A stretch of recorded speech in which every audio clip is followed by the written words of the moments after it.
Really like right in the middle of talking.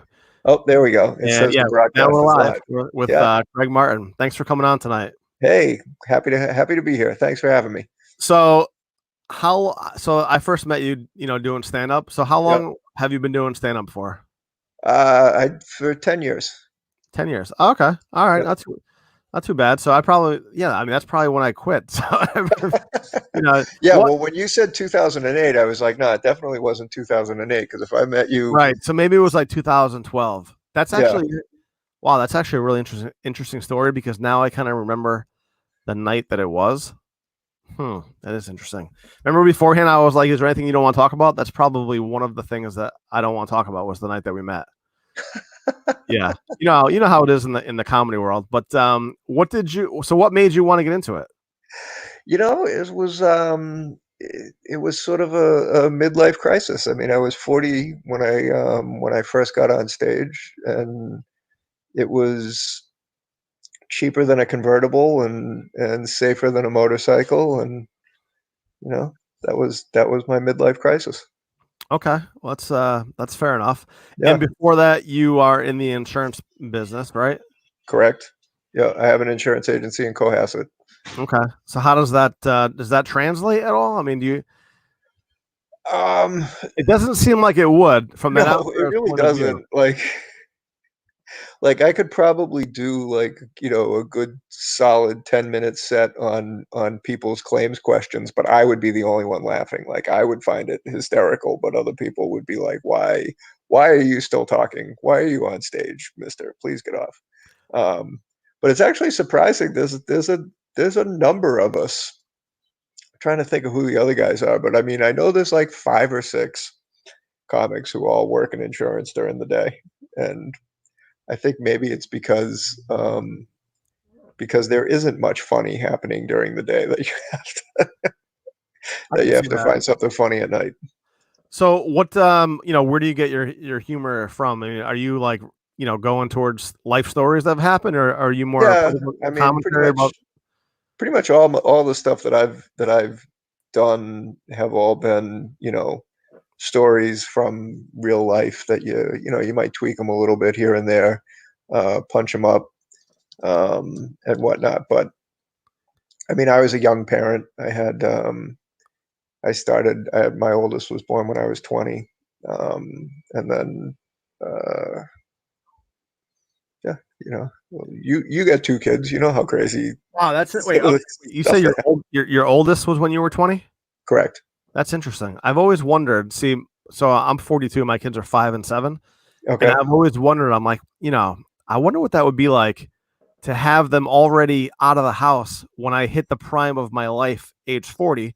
They're in college, I'm earning a decent income, Right. and now I can live my life without having to get up, because they are tiring at this. I'm exhausted. Yeah. I mean, my 20s were spent changing diapers, but if if my 20s weren't spent changing diapers, what would they would have been spent what, blacking out in bars? Like, I mean, the what I what I gave up in my 20s wasn't really that great after all.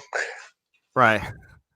Yeah, I've always wondered if, and I'm sure there probably is like a science to, whether or not there's a naked person walking behind you. Just so you Speaking know. of my kids.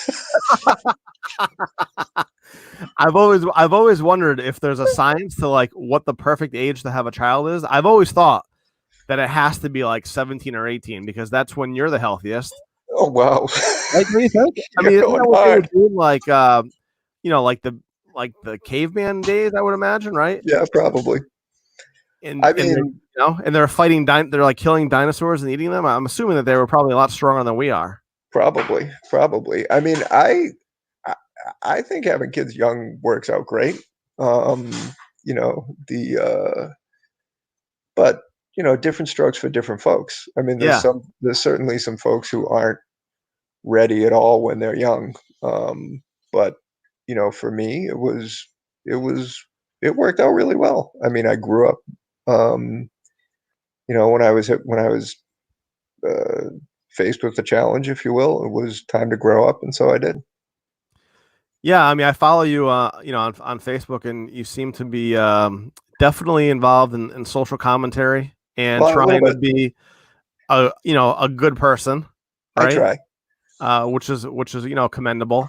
Now, do you take any of what's happening in the world, whether it's whatever going on in pop culture or anything going on politically, and use that within your comedy, or do you keep your comedy clean? How do you I certainly structure wouldn't your say joke? it's clean, but I don't. I definitely stay away from like pop culture and current events because I don't. I'm not. I don't put enough energy and time into writing, and I'm not a Mm, good enough writer. Like if right. like you see somebody who's doing current events material, that's somebody who writes a lot, and that's somebody who's probably a pretty good writer. Yeah. They take the time to write new stuff and work on new material and whatnot. That's somebody who works harder than I do for sure. Yeah, I was never a good writer. I'm just not. I wasn't a good student. Where I was, I was smart, but I didn't want to put the time into taking notes and all that stuff. Like whatever I remembered was what I would remember. Hmm. And I'm kind of the same way when I would, when I was doing stand up, is I would just think of something and I'd write it down real quick, but I wouldn't take the time to structure a joke out. And then I would call somebody up and like tell them like, oh, what do you think about that? And then somehow I put it together on stage. Probably use 13 more words than I would need to. But then you see some of these people that you probably work with where they're perfect. They don't Right, miss a word. They don't use words that they shouldn't use. right. Yeah, I wish. I mean, I wish I could get there someday. Who knows? Now, I mean, like there's plenty of times that I see somebody um, get significantly better in a pretty short period of time, and like really hitting it and killing it and getting opportunities and whatnot. And I always look at them and I say, there goes somebody who works harder than me. Like that's exactly how they got that. They earned that. They worked hard and they got it. And um, yeah, I I did it. Like I said, I came in at 40, sort of a midlife crisis thing, but I already had a job and all kinds of other things, and just never really, never really put the work in that you see a lot of other people put in. Well, that is one of the things that it takes to be successful, and I have always thought I'd like to see a study done on people in the entertainment industry, like where they've come from. Yeah, I came from, I grew up a middle class background where I didn't have the luxury of, you know, not working where my parents could just give me a ton of money, nor was I poor enough where I didn't have anything to lose, right. where I'd want to sleep in my car and travel around the country living out of it. Like that wasn't going to be for me.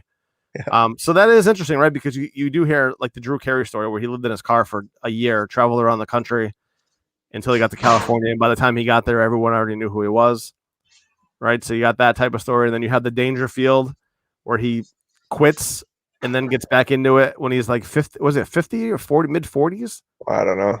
He was like an aluminum siding salesman Yeah, and he gets back into it and becomes one of the biggest names of all time. So you just never know when you're going to hit your stride. right, right. If you have a stride to hit, that I is. mean, I've seen you on some pretty decent. I mean, you've been on some pretty decent shows, so obviously, I've done all right. I mean, I've had some good fundraisers and whatnot, and had yep. a lot of fun with it. Um, you know, but like we were saying before, where I wasn't doing like enough work before, I think, and when comedy starts back up again, um, the opportunities are going to be for the people who work hard. Like I don't honestly don't see myself going back when this is over. Really? Yeah. Do you? I think. Well, I don't. Well, I don't think anyone's going back. I don't. I can't see that. I can't see a scenario where people are like, "Yeah, I'll go hang out at an open mic tonight." For what? For what? Like, what's the payoff? Yeah. Like, I know me personally, I'm not going to I wouldn't put myself at risk. I mean, I won't even leave my yard as it is. So Yeah, I guess that is interesting. I mean, so where are you at as far as your mindset with everything happening with COVID-19? I mean, I'm playing it safe. I'm very fortunate in that, from a work perspective, we've had to make some adjustments, but it's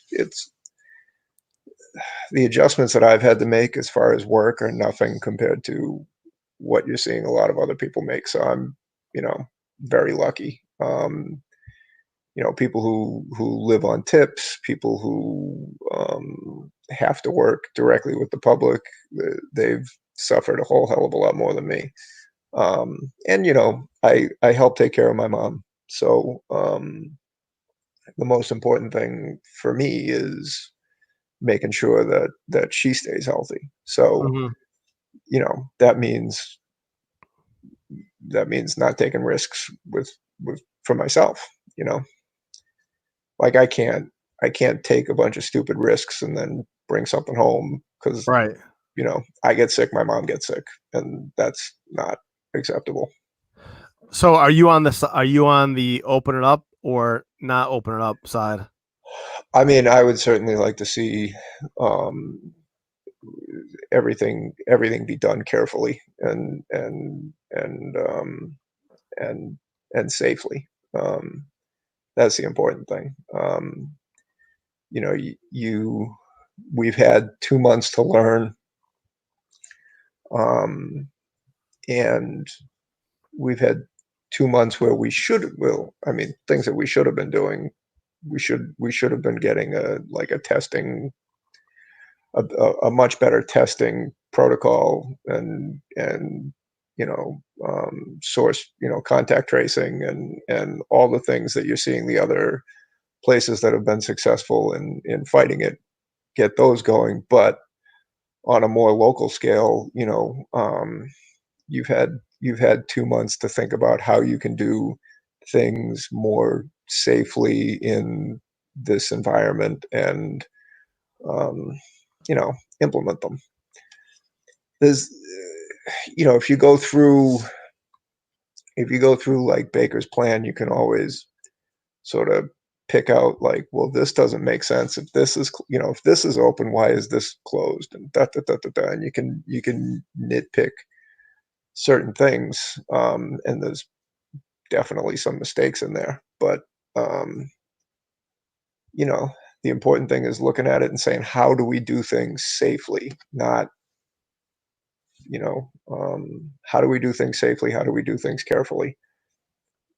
And there's certainly been enough time to think some of those things through. Yeah, I mean it's unfortunate that I guess now with social media, every single thing has to be politicized, and you have to pick a team. Me personally, I wanted to see things shut down 100% for 6 weeks. Like I didn't want humans in the streets. If I mean, if we had made if we had gone all in on that, like say they had gone all in on that at the beginning of April and just shut everything down until Memorial Day, then we would have had a much better Fourth of July. Oh, I agree. But you know, they didn't go that way, and half-ass is certainly doesn't work. But um, the are there ways to do certain things safely? There should be, and somebody should be able to figure out how to make guidelines for this, that, and the other thing. You know, not like the nitwits that you saw down in Missouri, like packing that pool for a huge Right. blowout party and people just being stupid. Like I there's a mean lot of the there's a good lot of thing about that is that they get to at least be the test. that, right? We get to be the test. I wish Yeah. that there was a way where they could track them, like take everyone's names and just track them and see like what happens, a month from now. Well, I Because mean, eventually you're going to contact, want to get out there. right? Contact tracing is everybody who everybody who has who has a serious medical background, has said from the beginning that the first step to reopening is widespread testing and contact tracing, and we haven't done enough of that, which is a problem. Like, we've had plenty of time; we should have been doing that. Um, the and yeah, and the you can't make people be smart, so you got to make them do something else. Like, I mean, I ride my bike past the beach and see people being really dumb a lot, and you know, so I'm gonna be smart with myself. Now, are And you wearing a mask when you're riding your bike? so yeah, I mean, it the over the ears stuff doesn't really stay on when you're riding your bike, but I've got something that pulls down over my face, and I mean, it's I think that the people who the people whose opinions I respect say that the mask that you wear is more for other people than it is for Right. yourself. Hmm. So yeah, like I think about my mom's well-being. So when I'm at the house, so when I leave the house, I think about other people's well-being. Right. No, that's good. I went golf. So I've only, you may not know this about me, but I'm diagnosed hypochondriac. Where like if someone coughs, I'll be on WebMD for 4 hours trying to, scare myself into a frenzy. Yeah. So I haven't left the house. I left the house one time since the beginning of March. And then this weekend, I was like, you know what? I'm going to go golfing. So I went golfing, and they paired me up with three random people who they all knew each other. And it was like the eighth hole. I don't know if you're a golfer at all, but I heard them talking. And one of the guys says that like his brother has it and that his boss just died. So I walked off the course and I was like, oh man, my back is killing me. So I just literally packed up my stuff and walked off the course because I couldn't even handle them talking about it. So wait, so you went from not leaving your house for 2 months to playing golf with people you didn't know? Well, because I figured golf was outside. I Okay. could kind of be away from people, Yeah, yeah, I mean, I guess I can't stay inside forever, but yeah, yeah. So, but that just freaked me out. Like I thought I was okay, and then yeah. I gotta go home. So are you doing, like, delivery for the groceries and stuff? What do you mean? When you for your groceries, are they coming by Oh, delivery? oh no, my wife leaves the house. Oh, okay. You She, send her out. but we do the whole, yeah, but we got the whole thing. No, we got she comes in the garage, Yeah, brings them in there. I come out with the Lysol. I'm wiping everything down with the Lysol wipes. okay. Then she's, running into the shower. Like, that's just, unfortunately in my house, we have differing opinions. My wife thinks, the kids, it's okay for kids to play outside, stuff like that. Yeah. Whereas me, I'm like, if it were up to me, we'd be underground in a bunker until 2021.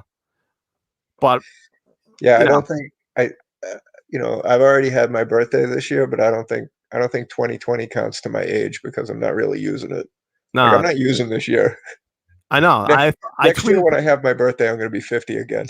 I tweeted something out where it was like, this is not what I meant about spreading positivity. Yeah. Right. I mean, You you you remember, like, 5 months ago when we were all like, "2020 is gonna be my I know, year." Yeah, I no, know, I no, not know. your year at all, It's man. unbelievable. Not your I'd say I haven't done a real stand up show in probably like 6 years, and I was telling everyone at a New Year's Eve party, I'm like, this year I'm getting back to doing stand up. I'm gonna do it 3 or 4 nights a week, and I'm really gonna put some energy into it this year. My kids are older. I'm feeling a lot better. gonna hit the open mics. Yeah, and now now I'm doing this, but that's okay. I mean, there's been a lot of opportunity has Yeah, come about. I guess you just gotta use it to your advantage, yeah, yeah, however you can, I right. guess. But it's certainly scary. I mean, I don't want to. I think I'm on the Tom Brady train now. I don't know if you heard his interview with Howard Stern, I didn't. where you know how Brady is like a big health nut. Right, right. So Howard Stern asked him like where his head was at regarding it, and he said that he didn't understand why they weren't on TV and promoting people eating healthier and exercising living a healthier lifestyle, so that God forbid they do get it, they'd at least be able to fight it better Right. than they normally would be able to. So Well, that's that's kind fair. of where I'm at now, where I'm like, I'm just gonna eat, I'm gonna eat right, exercise, whatever I Did gotta he do did he to. try to sell his immunity pills at the This end of was that? before. This was before that. But what did you think about that? That was kind of interesting, right? I mean, That's kind of cheesy, but does he I need mean, does he need to do that? no, no. And I mean, I was talking about it. My son pointed out, like he's got that TB12 brand has a whole staff. It's not like he's sitting there saying, "Hey, let's sell this to suckers." But that was a pretty shitty move on Tom's part, I think. Well, the problem with that, so I was, I mean, I'm not an expert, but I was an exercise physiology major, and I just know. I mean, I believe that the pills are designed to say that if you work out, then this will help your immune system, because there used to be a myth that people who worked out would get sick more easily because it compromised your immune system. Okay.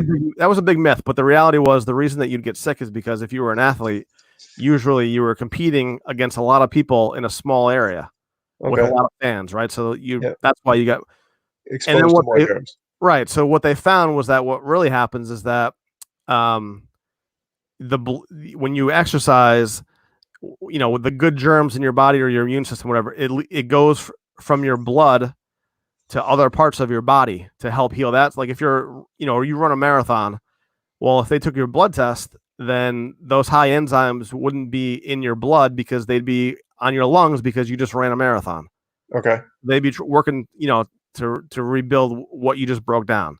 Okay. So that's why I was like, oh man, Tom Brady needs to do that. Like that's kind of cheesy because it's not even. I don't even think it's really accurate. Well, and the stuff that he was selling was like, high in vitamin C, high in Right. other things that will help, bolster your immune system and whatnot like that. But it's not, acting as if it's or suggesting that it's gonna help with uh, the worldwide pandemic that everybody's actually worried about is it's a little exploitative. I agree. No, I agree. I mean, does he need to do that? I mean, I feel like someone like Tom should be He like, doesn't "That's need to bad do luck." anything. Right. He can live off what his wife has I already know. made modeling and he will never have to work another day in his life. His children will never have to work another Yep. day in their life. I mean, he Now doesn't here's need now another here's day. the other now the other side of that coin is, what if he really believes that? Like, what if he just Oh, really really believes that, hey, this has worked for me. I never get sick. I'm 43 years old. I'm playing in the NFL, top of my game. This is what I do, and he just wants everyone else to know that this is what he does, and he wants to share that, because I do think that there's probably a part of him that really believes that if he drinks 3 gallons of water a day, that he won't get a concussion. oh, I mean, I'm sure that he believes in his lifestyle and with good reason. I mean, like you said, he's whatever age he is, and top of the game in the NFL. Coming out with the immunity thing in the middle of a worldwide I pandemic know. does smack of exploitation. However, No, no, I totally agree with you. you know, like But that, that. but that does make sense, right? That he probably believed. He's probably like, oh, I could probably save all these people if they just take this. Like, this is he, what you need to take. Just take this pill. he might, he might like he's been, he's clearly somebody who's been more or less coddled his entire life. Like when, like Right. you know, you don't. Can you imagine when you're 12 and you're playing like little league and stuff, and the kid playing shortstop is the future greatest of all time quarterback, NFL quarterback. I He was know. probably really good at shortstop when he was 12. I mean, he got drafted, right, Yeah, no, for baseball. he's had grown-ups kissing his ass since the first time he hit any kind of an athletic field. Right. Which is incredible to think about when you see his combine pictures. Right. Well, I mean, the only period of his life that um, anybody could convince themselves was any kind of a struggle was like when he was at the University of Michigan and when he first came into the NFL. Right. And for him, like the definition of struggle is not being the superstar. Right. I'd love to have a Yeah, life where like I that was know. my definition of But struggle. Like you know, I but don't have a lot of struggles, but like compared to Tom Brady, I I mean, do. what is interesting is that he's kind of like he seems like he's a kind of a nice guy. Sure, I mean, he I'm doesn't sure he right. He is. doesn't seem like someone who's let it get to his head yet. But I could see him believing stuff that may or may not be accurate just based on his small circle and who's probably talking to All him. right. Oh no, and I mean Because if they're you not going to spend, tell him no. No one's going to say, Tom, that's that's not exactly accurate, it. right? That's exactly it. Right. When you spend your whole life being a superstar, when you spend your whole life having your ass kissed, you end up believing it. You know what I mean? Like if everybody, if people are telling you that you're special from day one, you believe it. Yeah. And you know what? And the I guess the opposite is true too. Yeah, yeah, yeah, yeah. Right? Yeah, if people are telling you you're garbage from day one, then you're Right. gonna grow up to believe it. Sure.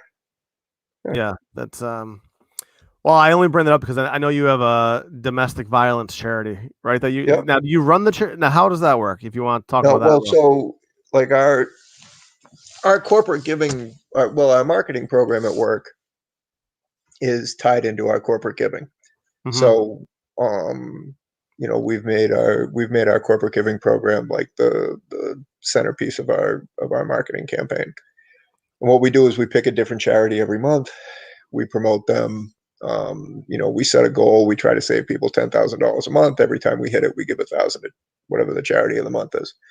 And um, domestic violence is the only issue that we give 2 months out of the year to. Okay. And so yeah, I mean, and that is it's something that never touched my own life personally, but then I got involved with it and I met the people who ran the charity, and it was just one of those things that you can't really walk away from when you once you start, once you see, once you get involved, you meet the people, you hear their stories and what have you. I don't know. For me, I couldn't walk away, and a lot of one thing I've learned, going back to what we were just saying, is that a lot of what you refer to these days as toxic behavior Mm-hmm. comes from just a feeling of self-worth, selfless, low self-esteem. Mm-hmm. And you have these people who, and right now I'm talking about the abusers. You know what I mean? They deep down inside feel so worthless that they have to exert control over somebody else in order to tell themselves that they're worth something. And you see it over and over again. Control issues, violence, and and and a lot of it just stems from, a lot of that toxic behavior stems from just people who deep down inside don't value themselves, so they try to tear down everybody around them.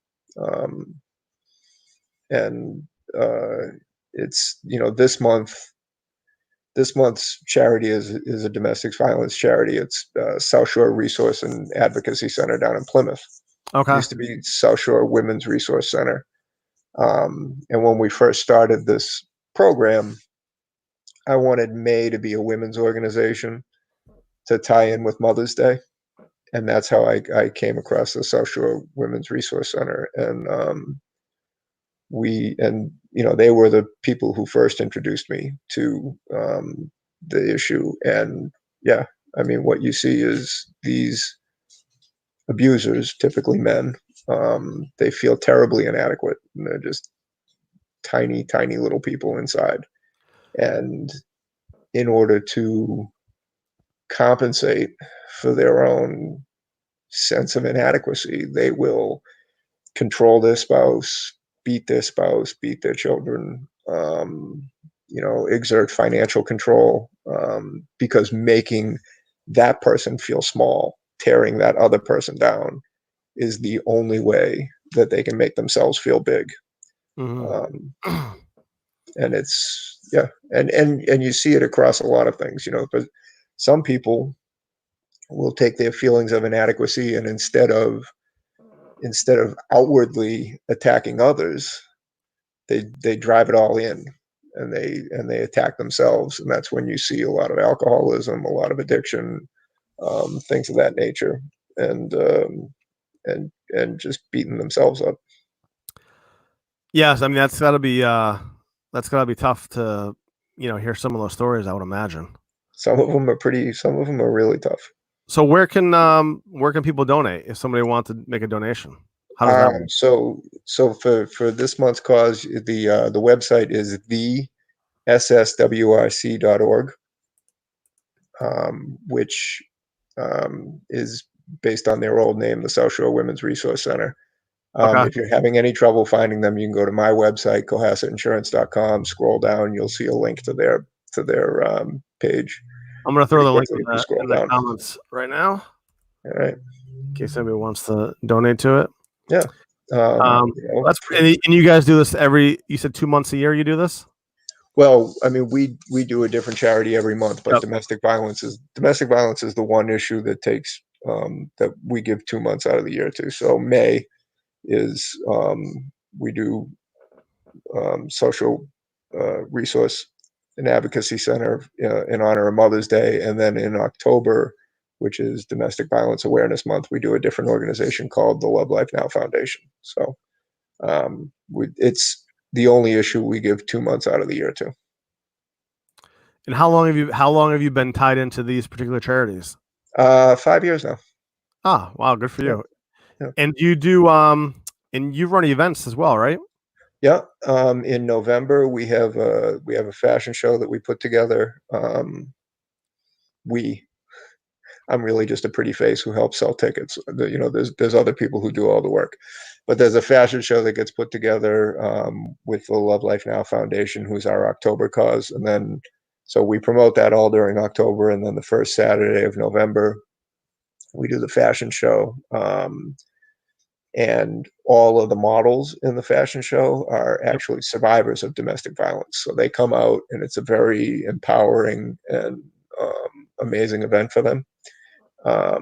They get to, strut their stuff, and it's for a lot of them, it's a great way to just sort of turn the corner on the abuse that they suffered in the past. And we've already made the decision that this year's event is going to be a virtual event. So this will be the 4th year that we do this event and do the fashion show.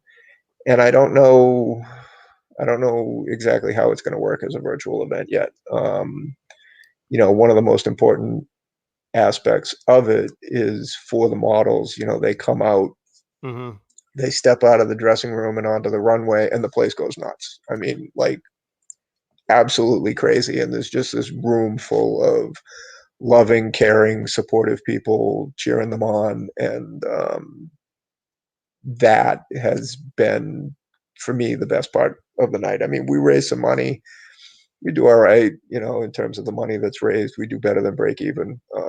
We raise a lot of awareness, but for me, the best part is just seeing the faces of the models as they come out the first time and realize that all these people actually give a shit, and people actually love them and think that they're wonderful, even complete strangers who've never met them.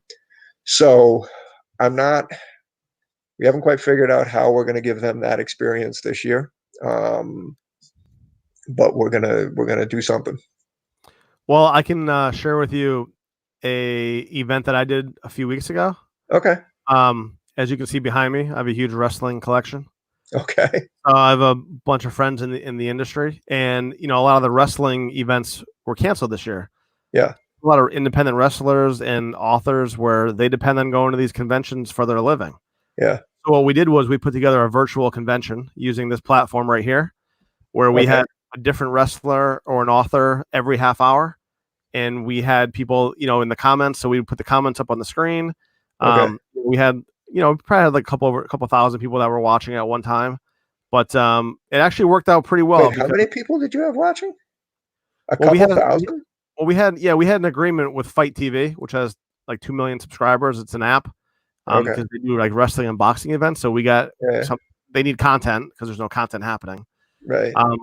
So they put us on there, and then just from Facebook, we had a couple thousand people that were watching. Oh wow. Yeah, so it's pretty cool. So it's pretty cool because somebody could put a comment or a question, and then being the moderator, I can go something like this, right? Put the question up on the screen or the comment. So that might be something that you guys, and if you want, I'd be more than happy to help out with it. Oh, that'd be great. So do you like this format StreamYard better than say Zoom? Absolutely, yeah. Zoom, yeah. I think it works a lot better. You can customize it. You could put a banner up here, a logo. Okay. You could have the link scrolling, and yeah, I mean, I'd be more than happy to help out.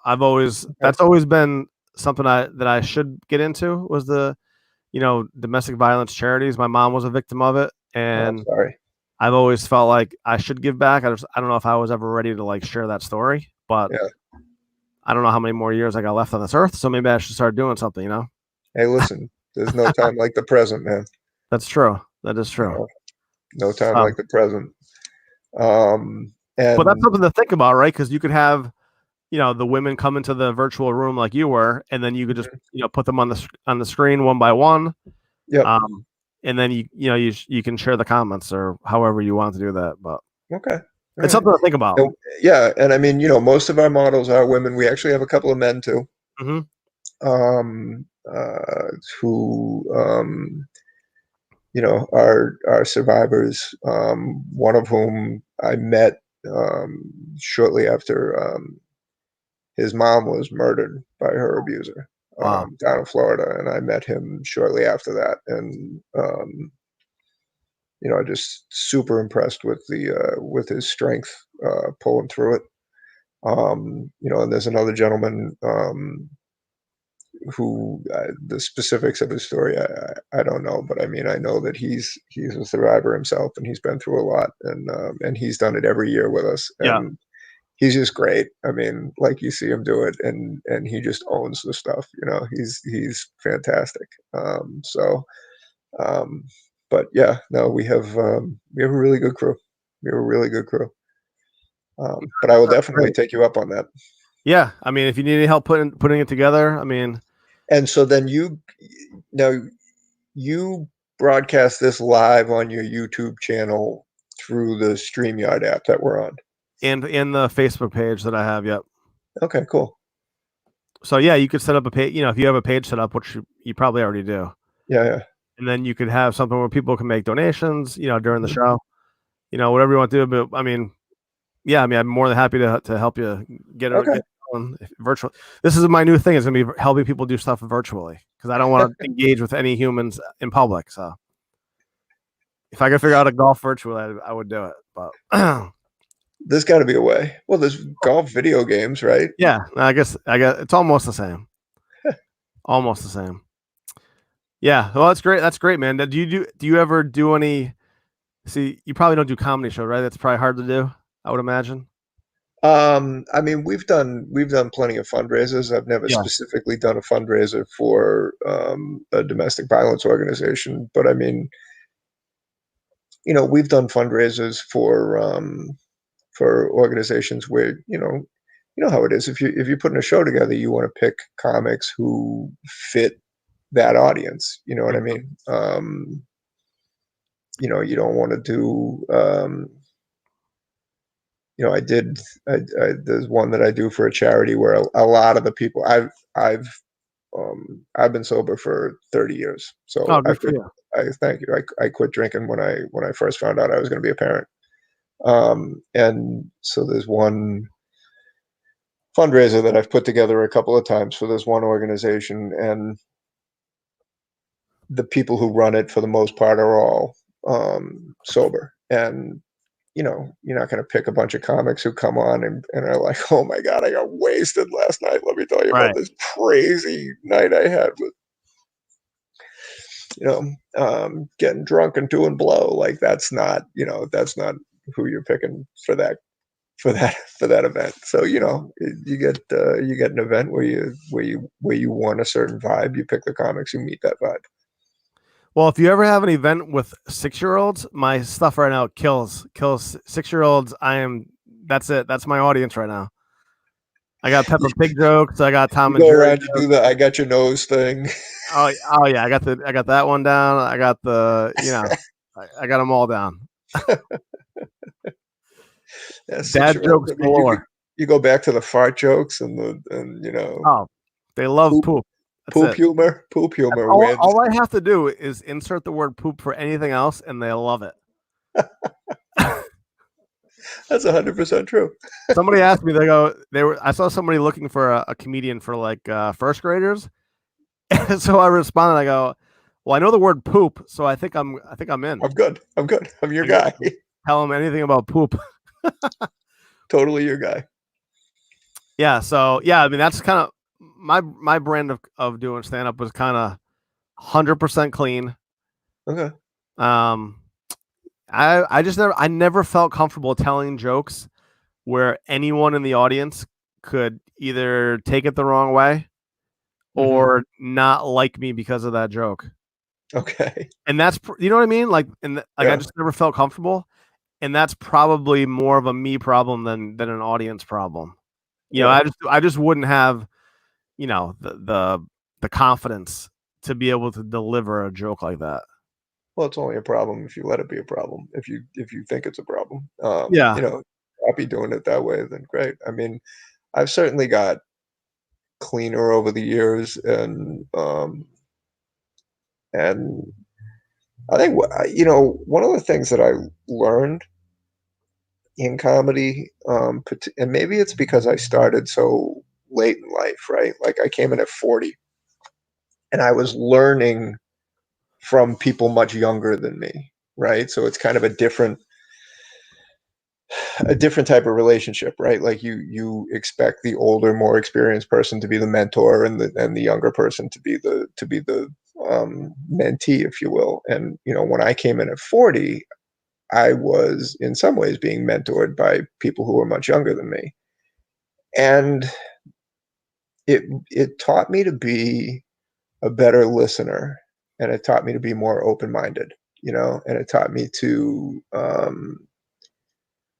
respect the experiences um, of respect all people's experiences more than I did before. Whereas you might be you might find it easy to just sort of dismiss somebody before. I really learned not to dismiss anybody until I heard them all the way out. Now you might hear somebody all the way out and be like, "Oh, well, you're an idiot. I'm not listening to you," because there are idiots in the world. Like it's okay to say that. But I learned to make sure I gave everybody a chance, and it really made me a better listener, and in a lot of ways, it made me a better person, I think. Yeah, I've been reading a lot of self-help books about, human beings, and right, and at their core, everyone wants the same thing, right? Everybody wants to feel desired or be Mhm. important, right? Which goes back to what you were saying about people who feel worthless. They try to make people who are hurt try to hurt other people to make Right. themselves feel better, right?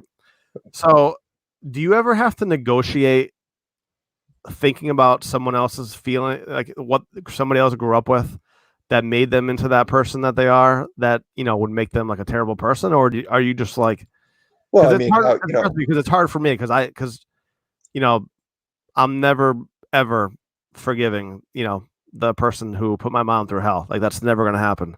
And I've heard this other is people say that they have forgiven, and that's not something that I'll ever do, yeah. ever. Well, I mean, good for them if they can, but I I certainly think that there are certain levels of terrible at which I don't care why. Right. Like uh, sure, there's probably an explanation. Sure, there's probably a reason. It doesn't just if the explanation and the reason can't justify it, I don't care. Hmm. And there are some acts and there are some violations which are unjustifiable. And if you reach that point, I don't care what the explanation is because it's never going to be a justification, and I just don't want to hear it. Right. And No. so, like you said that your mom was a survivor of domestic violence, and whomever it was that perpetrated it, no, it's not justifiable. Like I understand that you had this feeling of worthlessness inside yourself, and that's why you did it. You're still a shitty person. Like Right. it doesn't justify it, and so you can, yeah, all right, I understand. Still don't care. Yeah. I've always wondered why it's such a. I mean, it seems like such a vicious circle that people just can't get themselves out of that situation Mm. for I whatever mean, for whatever reason. Like I mean, I just think obviously, I'm sure there's men who are victims as well, but I think about the women who I know, yeah. and it seems like no matter how much you try to help or whatever you're trying to do as an outsider, that's just a cycle that perpetuates itself until eventually there's a breaking point. A lot of times. I mean, it's hard for folks to really get a hold of the root causes of why things aren't going right for them. I, like I said, I've been sober for a long time, but I was sober for many, many years before I really started thinking about why it was that I started drinking at such a young age, and why it was that I couldn't drink without blacking out. Like, why, there was no such thing as a couple of beers. Like, a couple of Mhm. beers meant I was going to have no idea what I did that night. So, it wasn't like I quit drinking on day one and then day two I was a better person. No, it was many, many years afterwards where I really thought about why I did it, and why I was self-destructive like that, and worked on that part of me. And life's been really good since then. Like, when you wrestle with your demons and address them properly, life is a hell of a lot better. Yeah, I could see that. I could see that. I mean, I've never really been a big drinker. I just I prefer to spend my money on sports gambling, which I can't do now. That's a easy. An easy way to stop betting on sports is when they just cancel But sports. they cancel. Well, we were watching that. You talking about Tom Brady earlier. That Tom Brady golf thing was on Oh TV. yeah, that was I'm entertaining. not a golfer, and I certainly don't like watching on TV. But like Jesus Christ, there's been no sports on TV. Like, I watched Tom Brady play golf. I'd watch the spelling bee if they Yeah, had it on. and um, and one of the online gambling sites was like taking different action for every hole and Right. stuff like that. And all I could think about was just how many itchy gamblers who have been itching for something to gamble on, like Maybe, something yeah. to Well, bet on. the 21-day window has passed, right? 21 days to form a new habit. So I was like, like I'm thinking about how much better I'm spending my time. I'm not wondering what the score is. Like I'm being more productive. It's kind of Yeah, like like I said, Don Zola changed my life with that one conversation. Now I'm doing the 75-day hard thing, which yeah, is pretty hard to do, but I'm doing it. So yeah. No, yeah, no. I mean, if you're in a position where you can make the most out of this time, then that's a great privilege. I mean, you know, there's so many folks who are yeah, who are suffering so much worse than you or I are. absolutely. Every day that I have a job and I'm above earth is a blessing. But Oh, if you're being, you know working what? steady at home during this, Yeah, you're in so much better shape. Like, that's a huge privilege right there. right. And plus, I'm an introvert, so I was social distancing before anybody else even knew what it was. Before it was cool. Right. Yeah, exactly. All right, okay, so you're involved in all these different like really cool things, like good events that you're like a great guy. Um, do you ever are you one of these people? Because I do see you get involved in the you know, trying to some political commentary. I see that you make, right? Occasionally. Are you? What is your feelings about when someone tells a joke on stage that may be in bad taste, or are you part of that, or are you part of the, what, it's just a joke? Like people who try to be funny, they tell a million jokes, and sometimes they're just not going to hit, and they're going to be received the wrong way. Yeah, I mean, I certainly lean more towards because you're there to entertain people, right? You're not there to offend or upset or whatnot. So know your audience, right? And there's some things that um, there's some things that if you tell them in front of the wrong people, you're really going to ruin their night, and that's not entertaining at all. Mm-hmm. So I definitely lean and it's just a joke is a cop out in so many areas of life, not just comedy. Like it's just a joke that I really mistreated you is not that's a cop out. You'll always hear the conversation that nothing's off limits, and the part that people who like to push that miss is that nothing's off limits if you have the skill, right? Like you'll sit at an open mic and you'll hear people say, "Oh, well, George Carlin did a bit about this." It's like, yeah, when you're George Carlin, motherfucker, you call me, right? Right. Like you and I are sitting around at an open mic on a Monday. Guess who's not George Carlin? Anybody here? Like, shut up. Like, there are certain there are certain people who are talented enough to take something that is some really really difficult material and craft something that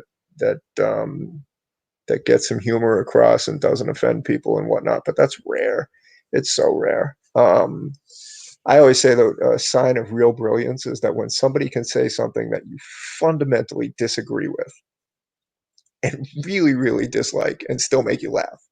Um, I think about a bit that Chris Rock did years ago. That I just sat there and I'm watching him do it, and I'm like, this is so wrong. Like you can't say that, but you're funny. Like you're really, really funny. But um, guess what? Chris Rock isn't at a Monday night open mic either.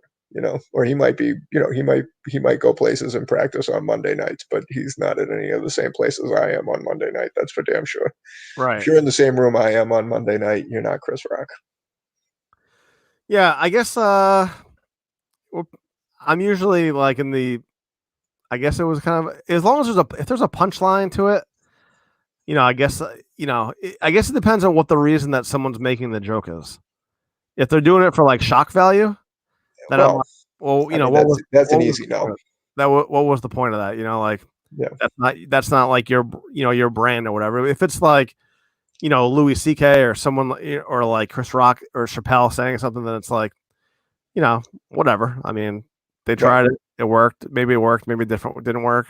I mean, if you're using um, if you're using somebody who is more vulnerable than you as your punchline, that's more mean than anything else.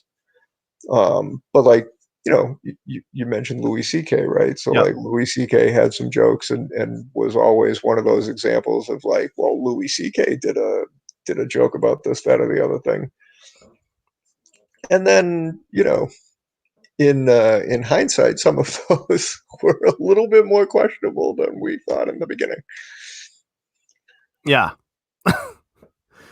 I mean, I'll tell you what. Well, that's the one thing. I don't know if you were ever a wrestling fan, but I'm in the wrestling industry. Like I've asked a lot of people, like, so and so, was Macho Man Randy Savage? Was he really like that in real life? And they're like, most of these guys, it was really who they are, just like really magnified. Yeah. And I kind of believe that about comedians too. Like they're probably who you see on stage. It's probably just magnified by a lot, right? I mean, like For the I'm most never part, gonna you're like telling I'm never gonna get up there and tell dirty jokes. Like I just never gonna do that because this is not who I am. Yeah. And that's just probably who I am now. Like I make like stupid dad jokes. Like that's just what I do. I made dad jokes before I had kids.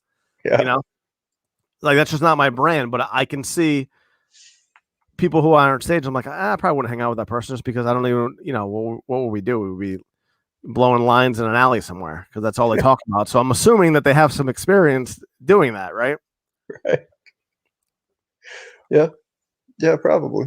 I mean, Yeah. Well, the one thing that I've always wondered was I don't remember who was doing who did the joke or whatever, but I feel like I do think that comedians get more flack when it's literally their job to get up there and try to tell jokes than someone like, for instance, someone who writes a movie. Yeah. I've always wondered, like, why is it okay for them to write a movie where they're using jokes that, like that. And then if you do that same joke on stage, people would, they'd try to cancel your career. Yeah. I mean, you might have a point. Like 40-year-old virgin, for instance. Right. They do a lot of jokes, about a lot of minority jokes. They do a lot of, joke where you're like, man, if someone ever did that joke on stage, they wouldn't be performing anywhere ever again. I think you can get away with stuff in movies in part because you're dealing with characters. You're not dealing with, like, when you're up on stage, you're just yourself. And when you're a character in a movie, you're supposed to be being somebody else. And also probably because they get 2 hours to sort of work with and Yep. develop a line, as opposed to, like, you do a 5-minute joke that's only 5 minutes. So that might have something to do with why people are more accepting of things in Well, movies. I think it was I forgot who it was. I know it was Judd Apatow was tweeting about a comedian. I forgot who the comedian was. Where I think he was. I don't even know what the joke that he told on stage was. It might have been about a minority or whatever. And Judd Apatow was saying, "This is terrible." And I was thinking to myself, this is the guy who wrote all the jokes in 40-Year-Old Virgin. He wrote the same jokes, and they were probably worse. Yeah. Like he's the one that made up all the characters. I've actually never seen that movie. Oh, okay. Even though your doppelganger was in it? Yeah. How many times a day do people tell you that you look like Steve Carell? Honestly, I was at my daughter's when my daughter was in high school. I was there for one of her games, and some kid went to Twitter and was like, "Oh my God, Steve Carell's on campus today." Oh my God, that's so funny. Yeah, and like 5 minutes later, a bunch of other kids were like, "No, you idiot! That's Savannah's dad. He just looks like that." when I first got divorced, I went and I picked up my daughter and her friend from school. I was driving them home, and we stopped for lunch in Plymouth. And we were coming out of the restaurant, and there were these two very attractive young women, like way too young for me, and they couldn't stop staring. And we're walking out to the car, and I'm walking over, and I'm like, "Still got it. This is gonna be fine for me. I'm all right, right?" We turn the corner, and my daughter looks at me with this look of disgust on her face, and she goes, "You realize they thought you were Steve Carell?" It's like, That's hilarious. Man, I wish people thought I was somebody. No one ever looks at me like I'm somebody else, It's not all it's cracked up to be. All right. Well, listen, I'm gonna let you run, but seriously, if you want me to help out with you, help you out with any of those virtual events, you have my my Facebook. You can message me, and we can do something. Oh, I think he left. Bad connection. So I shaved the beard finally. Had to. It's getting way too hot. Summer's here. Plus, wanted to see if I, what it looked like without a beard for a little while. Let me see if he's gonna jump back in here. And if not, then we will just sign off unless anyone has any questions. Probably not. Tuesday night after Memorial Day. Let's see if he's going to jump back in. And oh, his laptop died. All right. Well, well, listen. That was a great time with Craig Martin. You can check him out at his Facebook, Craig Martin, and he's doing a lot of great things when it comes to domestic violence and all the charities that he's working with. So I put the link in the comments, the sswrc.org. And that's going to do it for the show.